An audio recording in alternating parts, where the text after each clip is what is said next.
नमस्कार विद्यार्थी मित्रांनो, मी सपना पानसरे. आज आपण इयत्ता 10वीच्या पाठ्यपुस्तकातील तिसरा पाठ शाल अभ्यासणार आहोत. शाल या पाठाचे लेखक आहेत राग जाधव. शाल या पाठाचा अभ्यास करण्याअगोदर आपण शाल या पाठाचे लेखक राग जाधव यांच्याविषयी थोडक्यात माहिती पाहूया. राग जाधव यांचा जन्म झाला 1932. त्यांचा मृत्यू झाला 2016. कवी, समीक्षक, ललितलेखक, साहित्याची जाण आणि बहुआयामी समीक्षा वृत्ती यातून त्यांची समीक्षा विकसित झाली. व्यापक वाङ्मयीन दृष्टिकोन आणि चिंतनात्मकता ही त्यांच्या समीक्षेची वैशिष्ट्ये आहेत. त्यांच्या समीक्षाविषयक लेखनातील 30हून अधिक पुस्तके आहेत. त्यांचे साहित्य आणि सामाजिक संदर्भ, आनंदाचा डोह, निळी पहाट, आधुनिक मराठी कवयित्रीची कविता, साठोत्तरी मराठी कविता व कवी, आगळीवेगळी नाटकं ही समीक्षात्मक पुस्तके, वियोग ब्रह्म, मावळतीच्या कविता हे कविता संग्रह इत्यादी लेखन प्रसिद्ध आहे. 1970 ते 1990 या काळात ते विश्वकोशाच्या संपादनात सहभागी होते. आता शाल या पाठाचा थोडक्यात परिचय आपण करून घेऊया. शाल या शब्दाचा अर्थ होतो अंगावर पांघरण्यासाठी असलेले वस्त्र. हे एक सन्मानचिन्ह आहे. शालीभोवती असलेल्या लेखकाच्या आठवणी या पाठातून व्यक्त झालेल्या आहेत. शाल ही प्रतिकात्मक आहे. प्रतिकात्मक म्हणजे सिम्बॉलिक. शालीमुळे येणाऱ्या शालीनतेचा संदर्भ अंतर्मुख करणारा आहे. पाठातील औदार्याचे उदाहरण हे माणसाची संवेदनशीलता जपणारे आहे. वस्तूंच्या संदर्भातील आठवणींचे मोल महत्त्वाचे असते. कोणत्याही निर्जीव वस्तूंशी निगडीत असलेला संदर्भ मानवी भावना तरल ठेवतात. वस्तूंशी निगडीत कोणतीही आठवण असो अथवा प्रसंग, त्याचे मानवी संदर्भच सर्वार्थाने महत्त्वाचे ठरतात. थोडक्यात या पाठामध्ये लेखकाने शाल या अंगावर पांघरण्याच्या वस्त्राचा उपयोग फक्त सन्मानचिन्ह म्हणून न करता वेगवेगळ्या पद्धतीने कशा पद्धतीने आपण शालीचा उपयोग करून इतरांना सुखी करू शकतो, इतरांना मदत करू शकतो, यासाठी त्यांनी स्वतः अनुभवलेले वेगवेगळे उदाहरण या पाठामधून आपल्यासमोर मांडले आहेत. एकदा मी पु ल देशपांडे यांच्याकडे काही कामानिमित्ताने गेलो होतो. काम झाल्यावर मी निघण्याच्या बेतात होतो. तेवढ्यात सुनीताबाईंनी मला थांबवले व विचारले, तुम्हाला शाल दिली तर चालेल काय? मी एका पायावर हो म्हटले. पु ल व सुनीताबाई यांनी मला शाल द्यावी हा मला मोठा गौरव वाटला. ती शाल मी माझ्या खोलीतल्या सुटकेसमध्ये ठेवून दिली. वापरली मात्र कधीच नाही. आता शाल या पाठामध्ये राग जाधव सुरुवातीला एक प्रसंग सांगतात. त्या प्रसंगामध्ये लेखक म्हणतात की पु ल देशपांडे आणि सुनीताबाई यांनी त्यांना शाल देऊ का असा प्रश्न विचारला. आता सर्वप्रथम आपण हे पाहूया की पु ल देशपांडे म्हणजे कोण? पु ल देशपांडे म्हणजे पुरुषोत्तम लक्ष्मण देशपांडे हे मराठीतील प्रख्यात लेखक व अष्टपैलू व्यक्तिमत्व असणारे व्यक्ती. आणि सुनीताबाई या त्यांच्या पत्नी, त्या देखील सुप्रसिद्ध लेखिका. अशा दोन थोर व्यक्तींच्या हस्ते आपल्याला शाल हे सन्मानचिन्ह मिळणार हे ऐकल्यावर लेखकाला फार आनंद झाला. लेखक पु ल देशपांडे आणि सुनीताबाई यांच्याकडे काही कामानिमित्त गेले होते. निमित्ताने म्हणजे काही कारणांमुळे. आणि काम झाल्यावरती त्यांनी असा विचार केला की आपण आता निघावं. निघण्याच्या बेतात असणे या शब्दाचा अर्थ होतो जाण्याच्या तयारीत असणे. तेवढ्यात सुनीताबाईंनी त्यांना थांबवले आणि म्हटले की तुम्हाला शाल दिली तर चालेल काय? लेखकाला अतिशय आनंद झाला. लेखकाला तो स्वतःचा एक मोठा गौरव वाटला. गौरव वाटणे म्हणजे सन्मान वाटणे. एवढे मोठे थोर व्यक्ती आपल्याला शाल देत आहे म्हटल्यावरती लेखकाने होकारार्थी मान वळवली आणि त्या शालीचा स्वीकार त्यांनी केला. घरी आल्यावर त्यांनी ती शाल सुटकेसमध्ये जपून ठेवली, वापरली मात्र अजिबात नाही. असं आपल्या बाबतीतही खूप वेळा होतं. एखाद्या आपल्या आवडीच्या व्यक्तीने किंवा आपण ज्याला आयडॉल म्हणतो अशा व्यक्तीने आपल्याला एखादी गोष्ट जर दिली तर ती आपल्यासाठी फार महत्त्वाची असते आणि ती दिलेली गोष्ट आपण कधीही वापरत नाही, ती आपल्याकडे जपून ठेवतो. आपल्याला त्या वस्तूची आठवण ही सतत खूप मोठा आनंद देत असते आणि म्हणून आपण त्या वस्तू वापरत नाही, त्या जपून ठेवतो आणि त्याचा आनंद आस्वादत असतो. तेच लेखकाने देखील केलं. पु ल देशपांडे आणि सुनीताबाई यांनी दिलेली शाल ही त्यांनी सुटकेसमध्ये. पुढच्या प्रसंगात लेखक म्हणतात, पुढे वाईला विश्वकोशाचा अध्यक्ष म्हणून मी गेलो. तिथे नदीकाठच्या प्रज्ञ पाठशालेच्या खोलीत मी राहत असे. खोलीच्या दक्षिणेकडील खिडक्या कृष्णा नदीच्या चिंचोळ्या प्रवाहावर होत्या. थंडीच्या दिवसात एक बाई माझ्या खिडकीखालील घाटाच्या छोट्या तटावर तिचे छोटे मूल एका टोपलीत ठेवून मासे पकडण्याच्या उद्योगात होती. तिचे बाळ कडाक्याच्या थंडीने कुडकुडत रडत होते. पण आई तिकडे बघतही नव्हती. मात्र मला राहवले नाही. मी सुटकेसमधील पुलकित शाल काढली, 5-50 रुपयाच्या नोटा काढल्या व त्या बाईला हाक मारली. खिडकीतून ते सर्व खाली दिले आणि म्हटले, त्या बाळाला आधी शालीत गुंढाळ आणि मग मासे मारत बैस. या घटनेची ऊब पुलकित शालीच्या उभेपेक्षा अधिक होती. पुढील प्रसंगात लेखक म्हणतात की लेखक वाई येथे विश्वकोशाचा अध्यक्ष म्हणून गेले होते. तर विश्वकोशाचा अध्यक्ष म्हणजे काय, तर महाराष्ट्र राज्य विश्वकोश मंडळातील अध्यक्ष म्हणजे चेअरमन म्हणून ते तिथे कार्यरत होते. वाई हे सातारा जिल्ह्यातील एक ठिकाण आहे आणि तिथे कृष्णा नदी वाहते. वाई या परिसरात कृष्णा नदी आहे. प्रज्ञ पाठशाला या शब्दाचा अर्थ होतो कृष्णा नदीच्या काठी वाई मुक्कामी असलेले ग्रंथालय. घाट म्हणजे नदीकिनारी बांधलेला दगडी पायऱ्या. तर लेखक या प्रसंगामध्ये म्हणतात की ते जेव्हा वाईला गेले होते त्यावेळी ते एका पाठशालेमध्ये थांबले होते आणि थंडीचे दिवस होते. कृष्णा नदीच्या काठी एक बाई त्यांना मासे पकडताना दिसली. तिने तिचं बाळ लेखकाच्या खिडकीखालील घाटाच्या इथे एका टोपलीमध्ये ठेवलं होतं आणि त्या बाळाला खूप थंडी वाजत होती. थंडीने ते कुडकुडत होतं. पण आईचं म्हणजे त्या बाईचं मात्र आपल्या बाळाकडे जराही लक्ष नव्हतं. ती मात्र तिच्या मासे मारण्याच्या उद्योगामध्ये गुंतून गेलेली होती. लेखकाला राहवले नाही. त्यांना कीव आली छोट्याशा बाळाची आणि म्हणून त्यांनी आपल्या सुटकेसमध्ये असलेली पुलकित शाल, आता पुलकित म्हणजे पु ल देशपांडे आणि सुनीताबाई यांनी दिलेली शाल त्यांनी काढली. त्याचबरोबर 5-50 रुपये देखील काढले आणि ते त्या बाईला हाक मारू लागले. बाई जवळ आल्यानंतर त्यांनी खिडकीतून त्यांना त्या वस्तू दिल्या, ती पुलकित शाल आणि 5-50 रुपये दिले आणि सर्वप्रथम त्यांनी बजावले की पहिलं तू त्या बाळाला काय कर, शालीत गुंढाळ. शालीत गुंढाळणे म्हणजेच काय करणे, तर त्या बाळाला त्या शालीमध्ये लपेट आणि मग काय करत बस, तर मासे पकडत बस. पुढे लेखक म्हणतात की या घटनेने जी ऊब, जे समाधान, जे सॅटिस्फॅक्शन मला दिलं ते पुलकित शालीच्या उबीपेक्षा अधिक होते. लेखकाच्या आयुष्यातील गौरवाचा क्षण होता जेव्हा सुनीताबाई आणि पु ल देशपांडे यांनी त्यांना शाल दिली. पण त्याच्यापेक्षाही अधिक आनंद त्यांना कधी झाला, तर त्या छोट्याशा बाळाला जेव्हा ते खूप थंडीमध्ये कुडकुडत होतं तेव्हा त्या बाळाला त्या थंडीपासून वाचवण्यासाठी जी ऊब त्या शालीने दिली ते पाहून लेखकाला सर्वात जास्त समाधान वाटलं आणि म्हणून ते शेवटी म्हणतात की या घटनेची ऊब ही पुलकित शालेच्या उबीपेक्षा अधिक होती.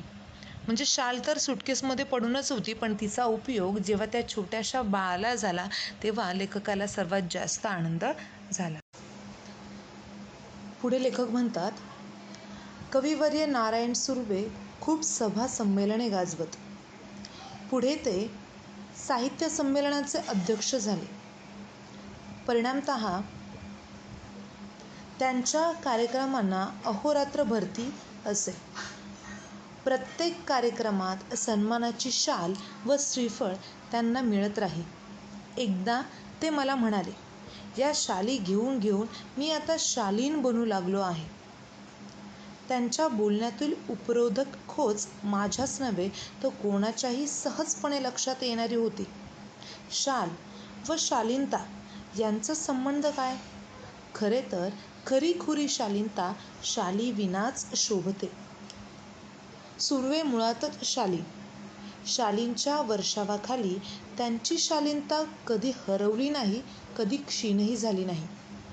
मी कविवर्यांना म्हटले, शालीमुळे शालीनता येत असेल तर मी कर्जबाजारी होईल, भिकेला लागेल, पण शेकडो शाली खरेदी करून सर्वांना एक एक शाल लगेचच नेऊन देईन. त्यावर ते शालीन कवी मनापासून हसला.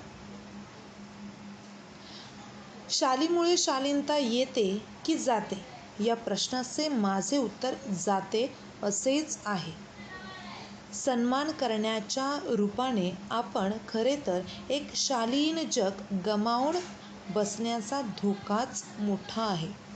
पुढील प्रसंगामध्ये लेखक म्हणतात की शाल आणि शालीनता याबद्दलची माहिती देताना ते म्हणतात की कविवर्य नारायण सुर्वे. आता पुन्हा एकदा एका नवीन कवीचं नाव, एका नवीन साहित्यिकाचं नाव आपल्याला या पाठामध्ये अभ्यासाला मिळणार आहे. नारायण सुर्वे हे मराठीतील सुप्रसिद्ध कवी आणि ते अखिल भारतीय साहित्य संमेलनाचे अध्यक्ष होते. आता मराठी साहित्य संमेलन म्हणजे काय, तर अखिल भारतीय मराठी महामंडळ आयोजित साहित्यिकांचा व रसिकांचा मेळा याचे ते अध्यक्ष होते. आणि ते इतके मोठे प्रसिद्ध कवी असल्यामुळे त्यांचे जे कार्यक्रम होते त्या कार्यक्रमांना अहोरात्र म्हणजे दिवस रात्र गर्दी असायची आणि प्रेक्षकांची भरती आलेली असायची. मोठ्या प्रमाणात प्रेक्षकांची गर्दी त्यांच्या कार्यक्रमांना असे. त्या ज्या कार्यक्रमाला ते जायचे त्या प्रत्येक कार्यक्रमाला गेल्यानंतर त्यांना शाल आणि श्रीफळ हे सन्मानचिन्ह म्हणून मिळायचं. मी या अगोदरही सांगितलं की महाराष्ट्र भूमीमध्ये एखाद्या व्यक्तीचा सन्मान करण्यासाठी श्रीफळ आणि शाल ह्या दोन्ही अतिशय पवित्र वस्तू मानल्या जातात. तर नारायण सुर्वे यांची शाल आणि श्रीफळ देऊन नेहमी सन्मान केला जायचा. एकदा ते सहज लेखकाला म्हणाले की या शाली घेऊन घेऊन मी आता शालीन बनू लागलो आहे. शालीन या शब्दाचा अर्थ सात्विक वृत्तीचा, सालस, जेंटल, नम्र,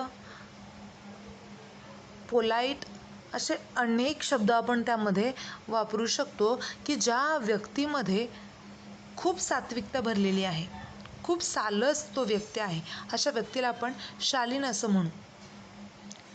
तर ते म्हणतात की ह्या शाली घेऊन घेऊन मी आता काय होत चाललोय, शालीन होत चाललोय, शालीन बनू लागलो आहे.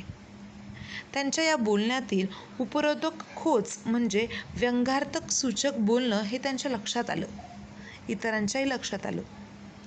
खरं तर खरीखुरी शालीनता शालीविनाच शोभते आणि नारायण सुर्वे हे मुळातच शालीन होते. मुळातच त्यांचा स्वभाव हा सात्विक वृत्तीचा आणि सालस होता. त्यामुळे शाली दिल्यामुळे त्यांच्यामध्ये शालीनता आलं हे काही लेखकाला पटलेलं नव्हतं. शालींच्या वर्षावाखाली कधीही त्यांची शालीनता कमी झाली नाही, कधीही त्यांची शालीनता हरवली नाही. आणि म्हणून लेखक पुढे म्हणतात की जर शालीमुळे शालीनता येत असेल तर मी कर्जबाजारी होईल, म्हणजे भरपूर शाली मी खरेदी करेल आणि प्रत्येकाला त्या काय करत राहील, वाटत राहील. अगदी भिकीला लागलो तरी चालेल, पण अनेक शाली मी खरेदी करेल आणि एक एक शाल लगेच प्रत्येकाला नेऊन देईल.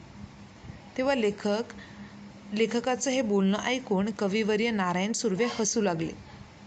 शालीमुळे शालीनता येते की जाते हा प्रश्न जेव्हा लेखकाला पडतो तेव्हा त्यांचं स्पष्ट मत आहे की शालीमुळे शालीनता जाते.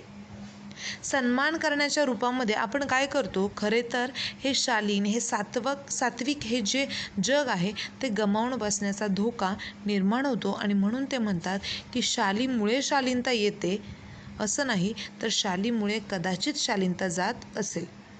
आता इथे नारायण सुर्वे म्हणतात की शाली घेऊन घेऊन मी शालीन झालो आहे. एखादा व्यक्ती जर मुळातच नम्र असेल, मुळातच तो सात्विक विचारांचा असेल, मुळातच तो शालीन असेल, तर त्याला शाली दिल्यामुळे तो अधिक सात्विक होतो, अधिक नम्र होतो असा विचार नाही.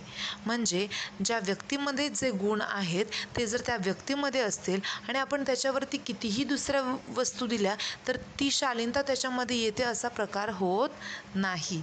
मुळातच नारायण सुर्वे अतिशय शालीन होते आणि म्हणूनच त्या शालीमुळे त्यांची शालीनता वाढली किंवा शालीनता निर्माण झाली हा विचार लेखकाला मात्र पटलेला नाही. आणि म्हणून ते म्हणतात की जर असं असेल, शालीमुळे शालीनता येणार असेल, तर मी कर्जबाजारी होईल, भिकेला लागेल आणि सर्वांना मी 2004 साली मराठी साहित्य संमेलनाचा बिनविरोधक अध्यक्ष झालो. तात्कालीन 1-2 वर्षात माझ्यावर शालींचा वर्षाव झाला. एवढ्या शाली जमल्या गेल्या की माझ्या 8x6च्या खोलीत त्यांना ठेवणेच शक्य नव्हते. मग मी सगळ्या शालींचे गाठोडे बांधून ते निकटवर्ती मित्राकडे ठेवले व त्या शाली वापरण्याचे वगैरे त्याला सर्वाधिकार दिले. बिचारा अतिप्रामाणिक. त्याच्याही छोट्या खोलीत त्याने ते सांभाळले. हळूहळू मी सगळ्या शाली वाटून टाकल्या गरीब श्रीमंतांना. पुढे लेखक म्हणतात की 2004 साली ते साहित्य संमेलनाचे बिनविरोधक या शब्दाचा अर्थ होतो विरोध न होता ते अध्यक्ष बनले, म्हणजे चेअरमन बनले. आणि 1-2 वर्षातच त्यांच्यावर शालींचा वर्षाव झाला. म्हणजे भरपूर प्रमाणात शाली त्यांना मिळू लागल्या. एवढ्या शाली मिळाल्या की त्यांच्या 8x6च्या खोलीमध्ये त्या शाली ठेवणं त्यांना शक्य झाले नव्हते. म्हणून त्यांनी काय केलं, त्यांचा एक निकटवर्ती मित्र म्हणजेच अतिशय जवळचा व्हेरी क्लोज एक फ्रेंड होता, एक मित्र होता, त्याला त्या शाली दिल्या आणि त्या शाली वापरण्याचे वगैरे सगळे अधिकार त्याला दिले. सर्वाधिकार म्हणजे सर्व हक्क, सर्व अधिकार त्यांनी त्याला दिले. पण बिचारा अतिप्रामाणिक, खूप इमानी. पण तो बिचारा अतिप्रामाणिक, खूप इमानी असल्यामुळे त्याने त्या सगळ्या शाली आपल्या छोट्याशा खोलीत सांभाळून ठेवल्या.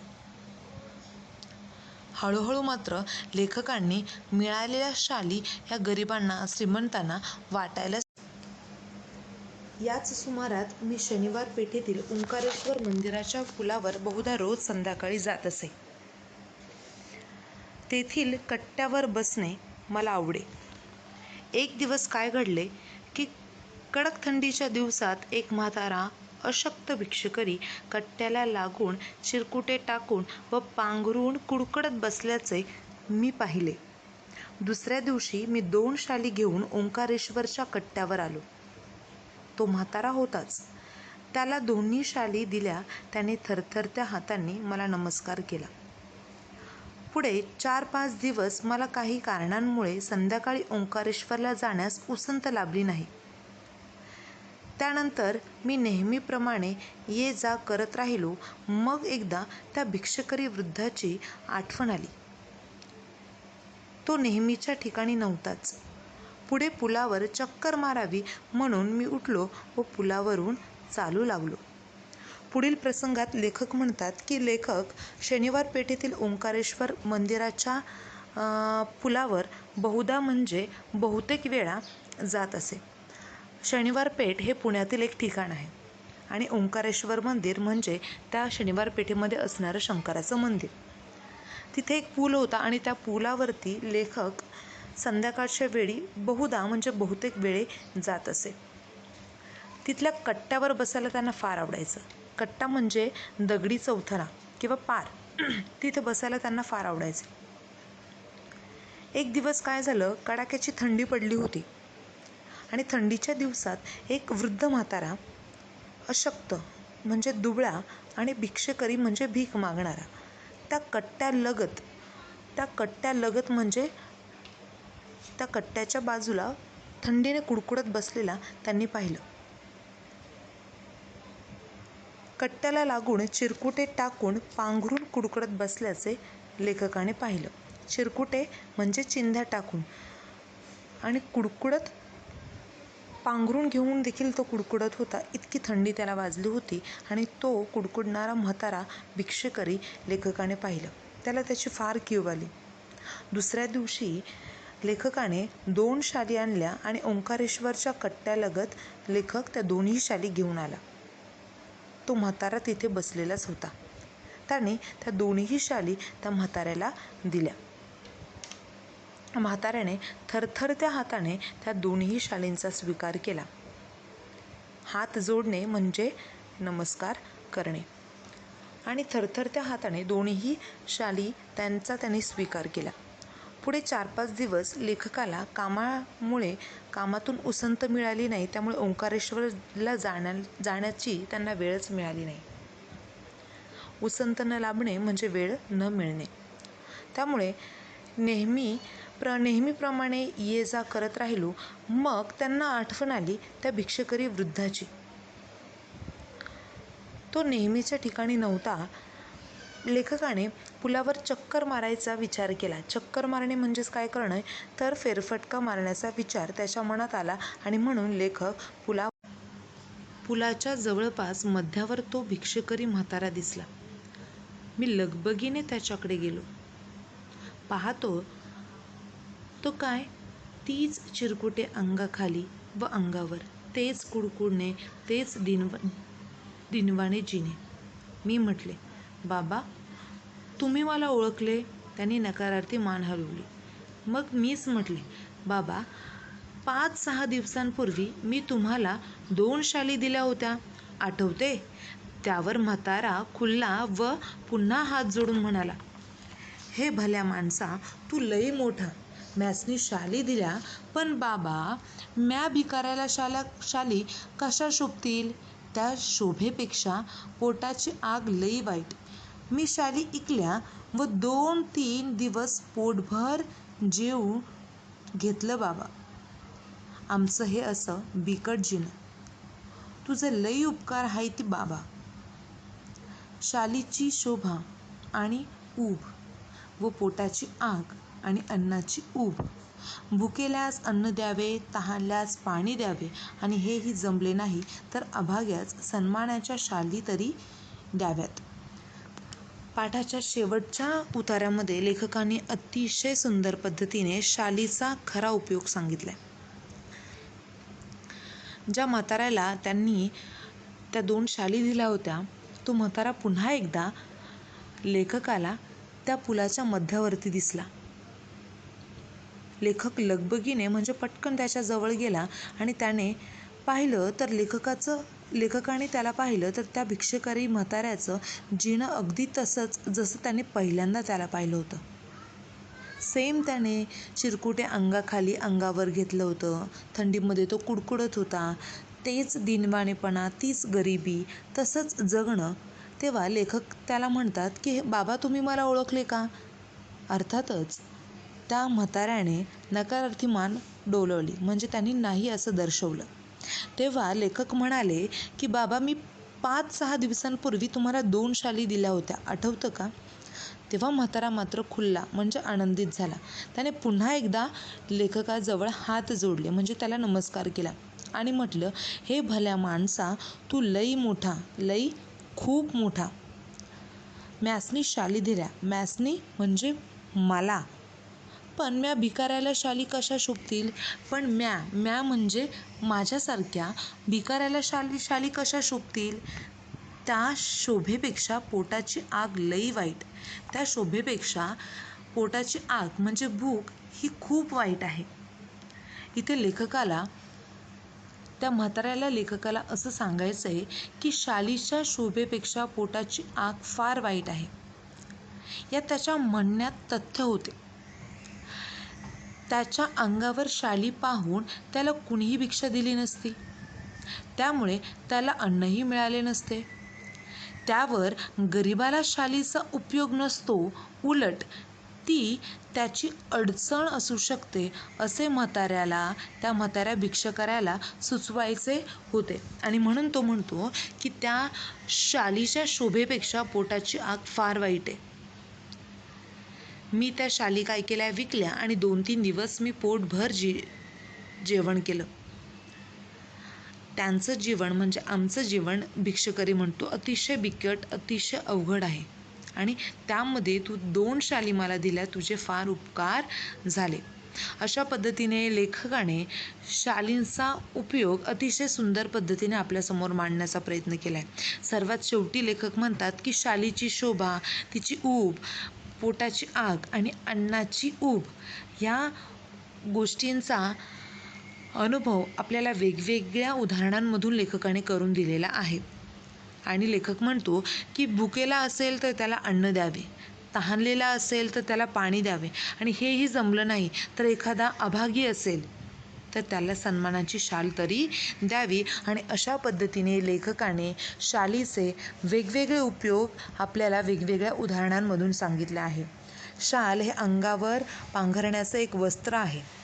त्याच्यापासून आपण अंगावर ते मिरवू शकतो, त्याचा सन्मान करू शकतो, गरजवंतांना ते देऊ शकतो, भिक्षेकऱ्याला देऊ शकतो, अभागी लोकांना देऊ शकतो. म्हणजे एका शालीचा उपयोग फक्त सन्मानचिन्ह म्हणून न करता वेगवेगळ्या पद्धतीने आपण करू शकतो. या पद्धतीची माहिती त्यांनी वेगवेगळ्या प्रश्न पहिला आहे, उत्तरे लिहा. प्रश्न पहिल्यामधला अ. पु. ल. व सुनीताबाई यांनी दिलेल्या शालीचा लेखकाने पाठात केलेला उल्लेख. लेखकाने पु. ल. देशपांडे यांनी दिलेला शालीचा उल्लेख पाठामध्ये केलाय, पुलकित शाल. मग याचं उत्तर आहे पुलकित शाल. प्रश्न पहिला आ. 2004च्या मराठी साहित्य संमेलनाचे अध्यक्ष. 2004च्या मराठी साहित्य संमेलनाचे अध्यक्ष कोण होते, तर आपले लेखक ज्यांचं नाव आहे रा. ग. जाधव. प्रश्न पहिला ई. पाठात उल्लेख असणारी नदी. एकाच नदीचा उल्लेख पाठामध्ये केला आहे आणि त्या नदीचं नाव आहे कृष्णा नदी. प्रश्न पहिला ई. सभासंमेलनं गाजवणारे कवी. सभासंमेलनं गाजवणारे कवींचं नाव आहे नारायण सुर्वे. प्रश्न दुसरा. शालीचे पाठात आलेले विविध उपयोग लिहा. शालीचे पाठात आलेले विविध उपयोग. पहिला, अंगावर मिरवणे, सन्मान करणे, गरजवंताला देणे, भिक्षेकऱ्याला देणे, अभागी लोकांना देणे. पुन्हा एकदा सांगते, शालीचे उपयोग: अंगावर मिरवणे, सन्मान करणे, भिक्षेकऱ्याला देणे, गरजवंताला देणे, अभागी लोकांना देणे. प्रश्न तिसरा आहे, खालील प्रसंगी लेखकाने केलेल्या कृती. कोणत्या सिच्युएशनला लेखकाने कोणती कृती केली याबद्दलची माहिती आपल्याला एका सेंटेन्समध्ये लिहायची आहे. प्रश्न तिसरा अ आहे, एका बाईचे बाळ कडाडक्या थंडीने कुडकुडत होते. हे पाहून लेखकाने कोणती कृती केली, तर लेखकाने सुटकेसमधील शाल काढली, त्या बाईला हाक मारली व खिडकीतून ती शाल आणि 50 रुपये तिला देऊ केले. प्रश्न तिसरा आ.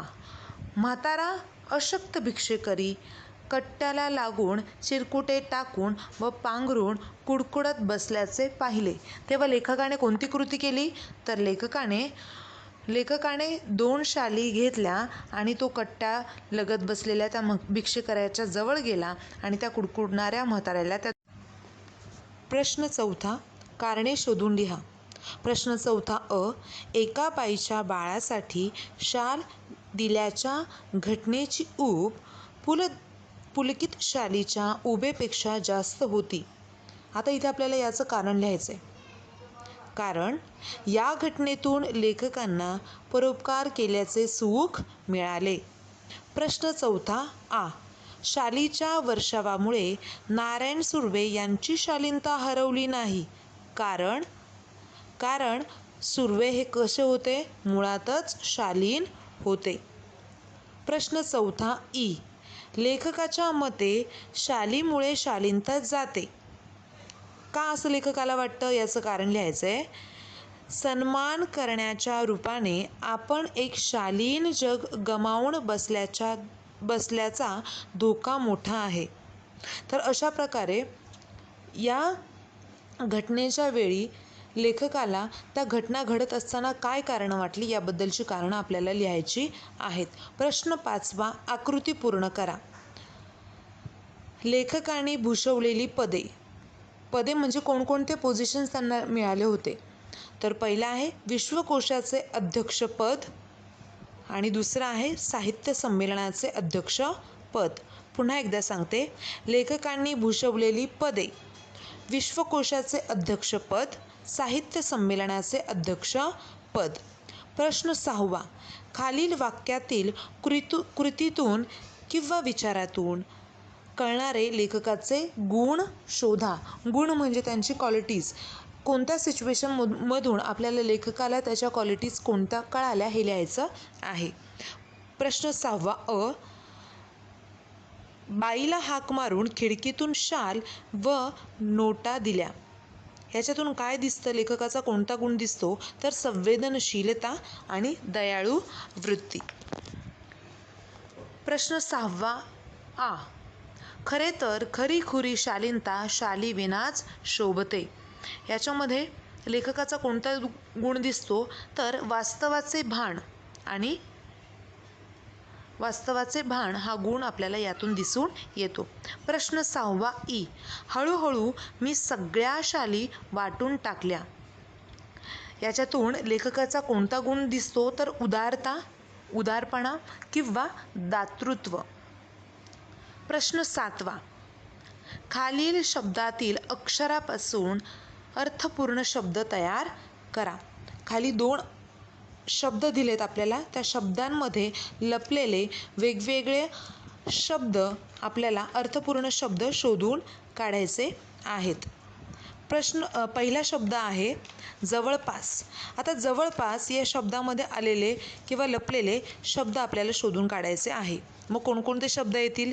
पहिला येईल जवळ, पास, पाजळ, जळ, जव, जपा, वळ यांसारखे अनेक शब्द आपण इथे लिहू शकतो. दुसरा शब्द आहे उलट तपासणी.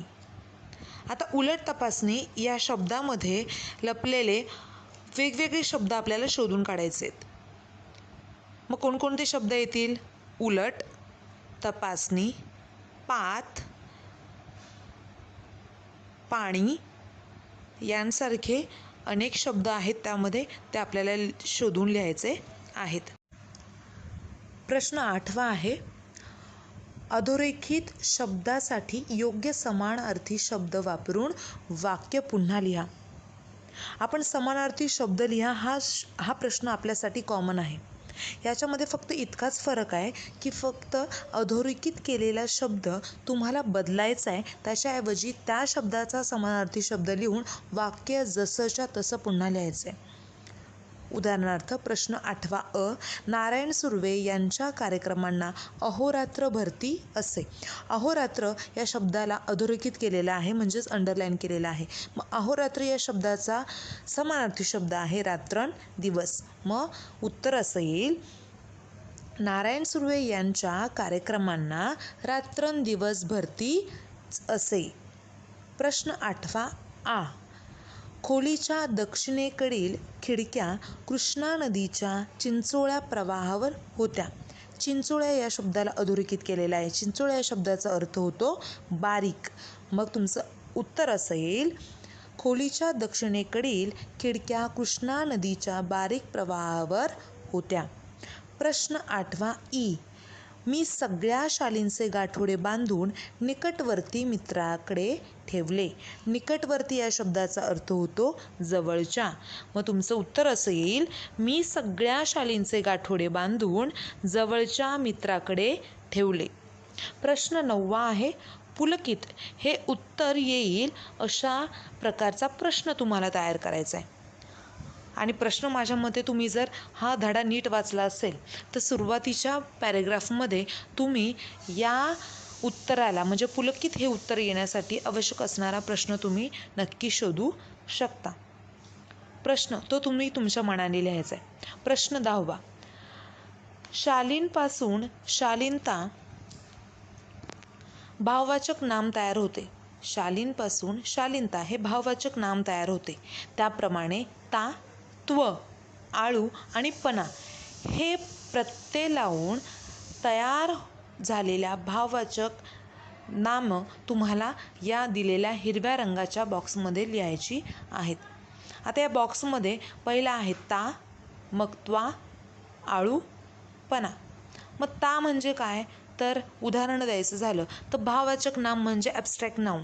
मग ता ह्या प्रत्यय येईल असं कोणतं ॲब्स्ट्रॅक्ट नाऊन आहे, तर मधुरता, सुंदरता.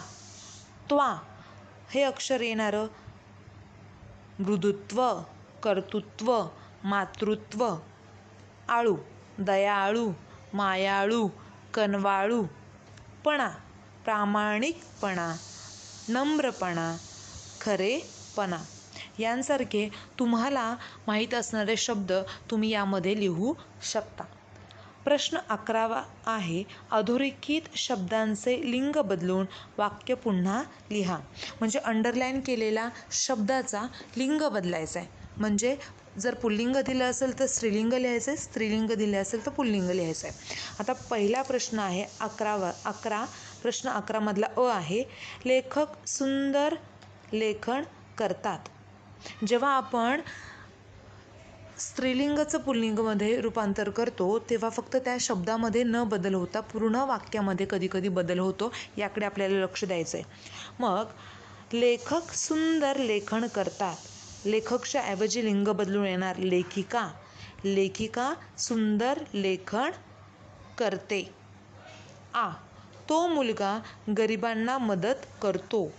तो मुलगा गरिबांना मदत करतो. आता इथे तो या शब्दाला अंडरलाईन केलेलं नाही आहे, अधोरेखित नाही आहे, पण मुलगा या शब्दाला अधोरेखित केलेला आहे. मग जेव्हा मुलगा या शब्दाच्या ऐवजी आपण मुलगी हा शब्द लिहिणार तेव्हा तेथील सर्वनाम देखील काय होणार आहे, बदलणार आहे. मग प्रश्न 11 मधला आ हा प्रश्न आहे. तो मुलगा गरिबांना मदत करतो. उत्तर असं येईल, ती मुलगी गरिबांना मदत करते. आशा आहे सगळ्यांना हा पाठ समजला असेल. धन्यवाद.